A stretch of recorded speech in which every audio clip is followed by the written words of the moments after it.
దేవాది దేవుడైన యేసయ్య నామములో మీ అందరికీ నా శుభములు తెలియజేస్తున్నాను. పరిశుద్ధ గ్రంథం నుండి ఆది కాండము 29వ అధ్యాయం 31వ వచనాన్ని చదువుకుందాం.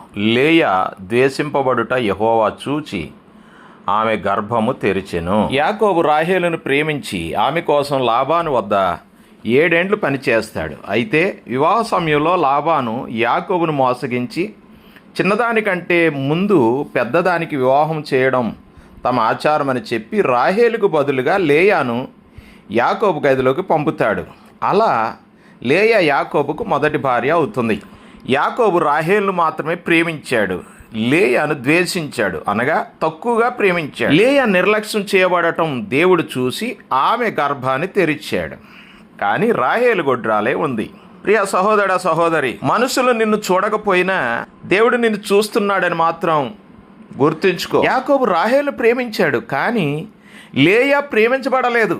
ఆమెకు భర్త ప్రేమ కావాలి, అంగీకారం కావాలి, తన జీవితానికి విలువ తన భర్త ద్వారానే గుర్తించింది. అయితే ఆమె ద్వేషింపబడుట, ఆమె కన్నీరు దేవుడు చూశాడు. కనుక ఇక్కడ మనం చూస్తున్నాం, లేయా ద్వేషింపబడుట 29వ అధ్యాయం 31వ వచనంలో లేయా ద్వేషింపబడుట యెహోవా చూచి అని రాయబడింది. ఎంత గొప్ప మాట! లేయా పరిస్థితిని యాకోబు చూసిన లేయా హృదయాన్ని దేవుడు చూశాడు.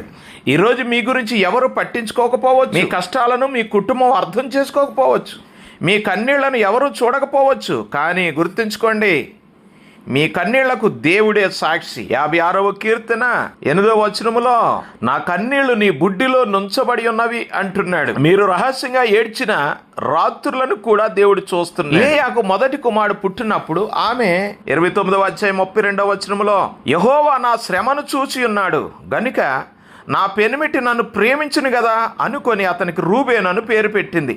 మరలా 2వ కుమారుడు పుట్టినప్పుడు నేను ద్వేషింపబడుతున్న సంగతి యెహోవా విన్నాడు గనుక ఇతని కూడా నాకు దయచేసిన అనుకొని అతనికి సిమియోన్ అని పేరు పెట్టింది. మరలా 3వ కుమారుడు పుట్టినప్పుడు కూడా అదే ఆశ, ఈసారి నా పెనిమిటి నాతో హత్తుకొని ఉండును, అందుచేత అతనికి లేవి అని పేరు పెట్టిందట. దేని బిడ్డలారా గమనించండి, 3 సార్లు తన భర్త హత్తుకోవాలి, భర్త మీద ప్రేమ, భర్త మీద ఆశ, భర్తని హత్తుకోవాలి అనే ఆశతో ఉంది. కొన్ని రోజుల తర్వాత మరలా 4వ కుమారుడు పుట్టాడు. 4వ కుమారుడు పుట్టినప్పుడు 29వ అధ్యాయం 35వ వచనంలో చూడండి, ఆమె మరలా గర్భవతి కుమారుని కానీ ఈసారి యెహోవాను స్తుతించదని అనుకొని యూదాను పేరు పెట్టెను. హల్లెలూయా. దేని బిడ్డలారా, ఇప్పుడు యెహోవాను స్తుతిస్తుంది.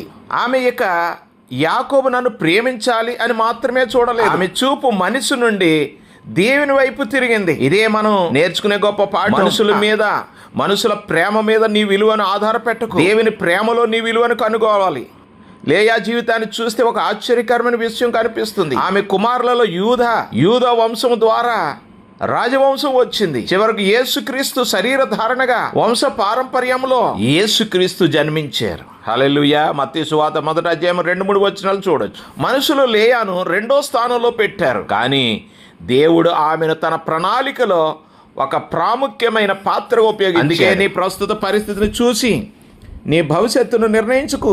నిన్ను మనుషులు తక్కువగా అంచనా వేసినా దేవుని ప్రణాళికలో నీ విలువ తక్కువ కాదని గుర్తు. దేని బిడ్డలారా, మనుషుల నుండి వచ్చే ప్రేమ మారవచ్చు, మనుషుల గౌరవం తగ్గిపోవచ్చు, మనుషుల అభిప్రాయాలు మారిపోవచ్చు, కానీ దేవుని ప్రేమ ఎప్పటికీ మారదు. రోమాపత్రిక 8వ అధ్యాయము 38-39 వచనాల్లో దేవుని ప్రేమ నుండి మనల్ని ఏది వేరు చేయలేదు అంటున్నాడు భక్తుడు. ఈరోజు మీరు లేయాలా, ఒంటరిగా ఉన్నా, ఒకవేళ ఎవరు నన్ను పట్టించుకోవడం లేదు అనుకుంటున్నా, మీ కుటుంబంలో మీ విలువని ఎవరు అర్థం చేసుకోవడం లేదు అనుకుంటున్నా, లేయాను చూసిన దేవుడే మిమ్మల్ని కూడా చూస్తున్నాడు. మనుషులు చూడని చోట దేవుడు చూస్తాడు, మనుషులు వినని కన్నీళ్లని దేవుడు వింటాడు. మనుషులు తిరస్కరించిన వ్యక్తిని దేవుడు తన మహిమ కొరకు ఉపయోగించుకోగలడు. కాబట్టి ఈ రోజున మన హృదయంలో ఒక మాట పెట్టుకుందాం, ఇక మనుషుల గుర్తింపు కోసం కాదు, దేవుని సంతోషం కొరకు నేను జీవిస్తాను. ఎప్పుడు దేవుని స్తుతించే మనసుని కలుగచేయునుగాక. ఆమేన్.